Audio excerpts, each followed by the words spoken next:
to go after some of these incumbents. It gives President Trump actually some leeway to act a little more erratic. It emboldens him in some ways. But one strategist brought up a great point and said this might actually box President Trump into a corner if he wants to actually fire Tillerson or Mattis or anyone else in his cabinet who Senator Corker said is keeping the peace, so to speak. And, we have seen that with President Trump. If he had floated the idea of firing Comey, for example, and senators spoke out, maybe he wouldn't have done it.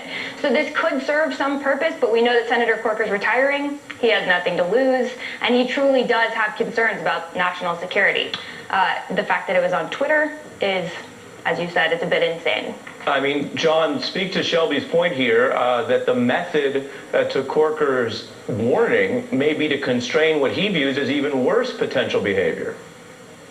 Well, I think Bob Corker is trying to speak out and feels liberated to speak out about something that concerns a lot of Republicans in Washington. And I think, as you suggested, Ari, in your intro, this is not properly described as a feud or a, face-off between Donald Trump and Bob Corker. This is about the fitness of the President of the United States. He tweeted out something that was obviously ridiculous. No one believed it, saying Bob Corker had begged for his endorsement and he didn't get it, so he didn't run, didn't have the guts to run. That's nonsense, and everyone knows it. And so Bob Corker was provoked to speak out. He spoke out in very sharp terms, but the way that he was describing the president, which is fundamentally as a not serious figure in the White House, is something that many people in his party have come to believe from watching him, that he doesn't have command of policy, that he is not applying himself to the job. Nobody cares if you play golf as president, but the president, between the golf and the television and the Twitter, does not seem to be taking to the job with the seriousness that you need in a president of the United States. And the most flagrant example of it is the way that he's taunting the North Korean leader in a crisis that, as the senator suggested, could end up in a serious nuclear conflict. Right, and the seriousness of it goes to this. There are many views of this White House doing distraction and doing entertainment and doing content, basically.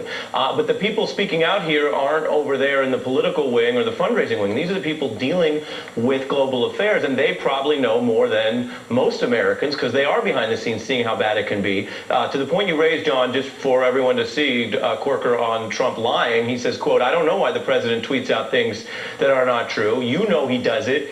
Everyone knows he does it." And I want to play an exchange between Carol Lee, one of our own reporters, and Chris Hayes, one of our anchors, on the Rex Tillerson story, because the legs here, John, seem to be, again, his own foreign policy people in the party, whether they're in the administration like Rex or Corker today, clearly being worried about something. Take a look at this exchange. Was it moron or effing moron? It's unclear, but it's. I just feel like there's a little bit of a difference. I mean, it was definitely moron. John? Well, look, as you suggested in that lead-up, nobody doubts what Rex Tillerson said, which he essentially confirmed by not denying it. Everyone knows that there's a problem. You have people in the administration, and Jim Mattis may be the best example, who are caring about their jobs as if Trump were not president at all. He goes before Congress and says we ought to stay in the Iran deal, and then the president puts out a bunch of inflammatory statements, continuing a string of them for a very long time about how terrible the deal is and how we need to get out of it and that sort of thing. These people are trying to take impulses that he has and views that he expresses and make them not come to pass. And the same thing is happening on NAFTA. Right. The same thing is happening on North Korea. Which goes to the whole notion of quote-unquote adult supervision, the idea that the president's words are best when they matter least, and other people will come in and try to supervise. I want to add to our discussion a special guest. Peter Wenner is a veteran of 3 Republican administrations.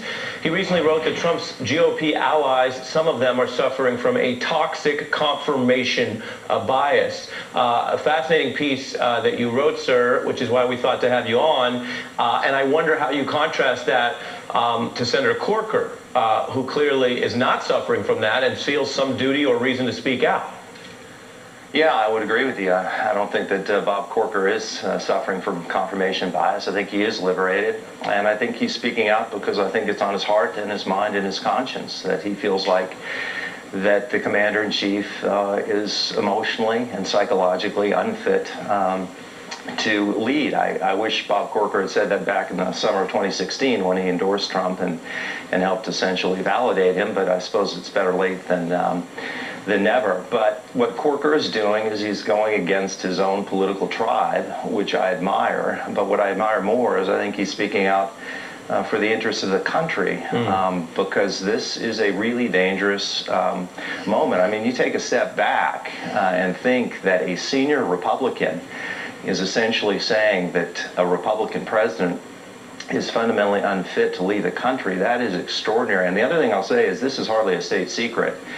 For one thing, the way Donald Trump acts, it's pretty clear that there are some deep pathologies going on. But beyond that, and I think John and others would confirm this, if you talk to Republicans privately, they would confirm what Corker said. He's just giving public voice to what an awful lot of Republicans know privately. And that's frankly a frustration because more Republicans should speak out the moment it has that much gravity. And you put the finger on it. I mean, there is a type of normalization or even exhaustion that can occur in American politics 2017.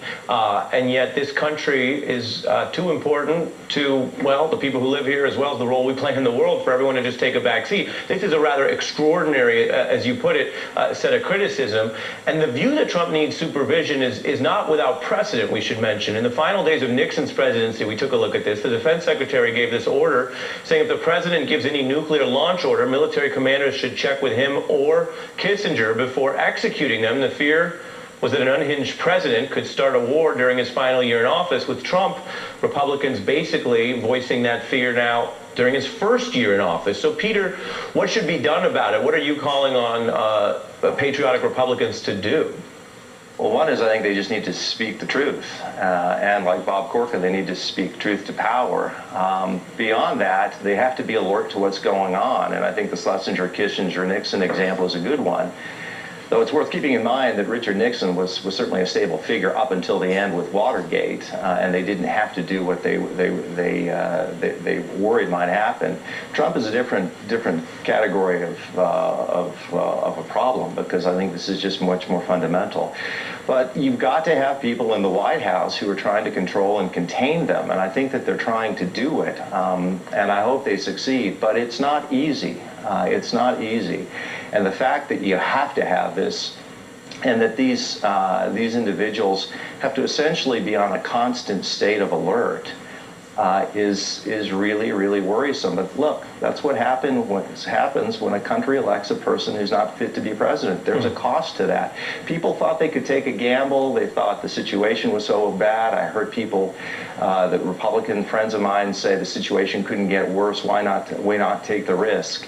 Well, we're seeing the answer to that question play out, and it's not pretty. Well, I think that point's really striking because we do, Senator Corker is not the first Republican to speak out. We've heard similar criticism from Senator Sass, Senator Flake, Senator McCain, but he was very close to the president, and he was also on those short lists that the media was talking about for vice president. So the fact that he was so close to the president, at one point believed in the president's message, I think really speaks to the fact that President Trump's base elected him to break things.